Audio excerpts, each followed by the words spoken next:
Okay, we're going to cover next step of the process after screen's been exposed here. This is the rinse out portion, or I mean, truly, we're doing a photographic process, so it's the developing portion. So, screen's already been exposed in the exposure unit, films off, all that stuff. So we have what looks like a nothing screen right now. We need to wet it down first. That can be done with the hose here, or oftentimes we always have a bucket down here on the floor. This is all the just clean water that comes from our dehumidifiers.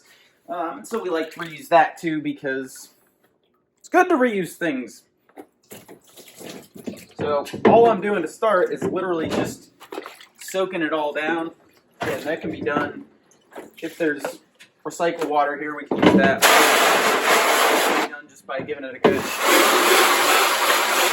soak down with the hose. And you'll see very quickly, even as soon as you do that, where we put the image is already starting to show up. So you know you burned it. If you didn't burn it and the whole thing isn't exposed, it would all just wash out. But we know like this is not coming out, so we know that was exposed to light. So all good signs there. There's a ton of stuff you can tell about a screen at this stage.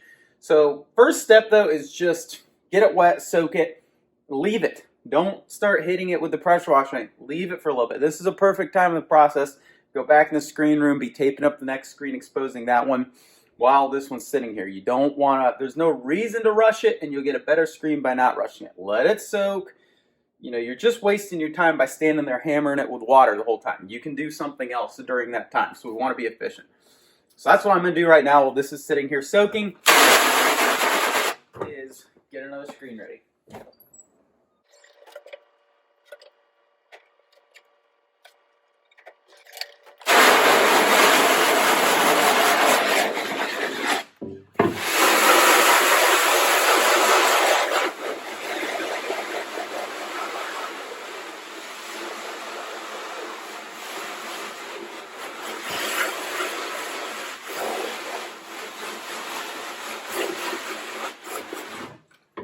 So you can see it's starting to soften up, and still I'm just using the regular hose right now. I'm not using any actual amount of pressure. You know, that's a really good sign. That tells me it's been exposed properly. You know, meanwhile, none of this is slimy at all. So again, our exposure time is really accurate here, is what that tells me. We have no slime here. Good. That means we're not underexposed, but that's also washing out without crazy amounts of pressure.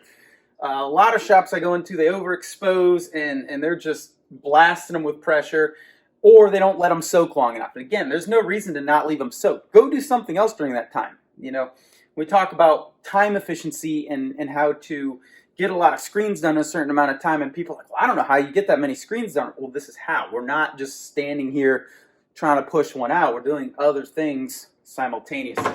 So now it's good and soft. Now I am going to hit it with the pressure washer. I'm not going to hold it in real close. I'm just, you know, nice and easy. But our exposure time is good enough. We can use the pressure washer on it too. It's not a problem.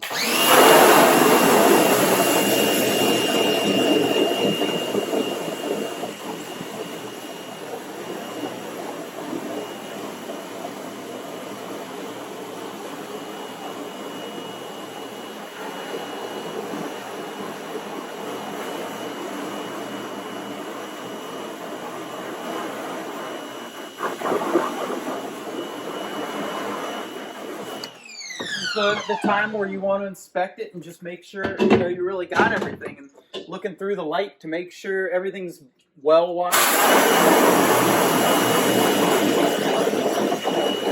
know, I have some very, very, very fine halftones and very fine detail in here. In fact, I mean, there is some extremely fine dither dots in this art, and yet we're holding it just fine despite using a pressure washer.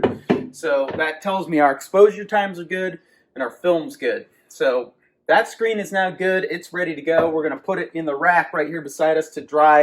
Or if we were, for some reason, hadn't planned well, needed to rush this, we'd put it over in front of the fan to get it going faster. But that's it. On to the next screen.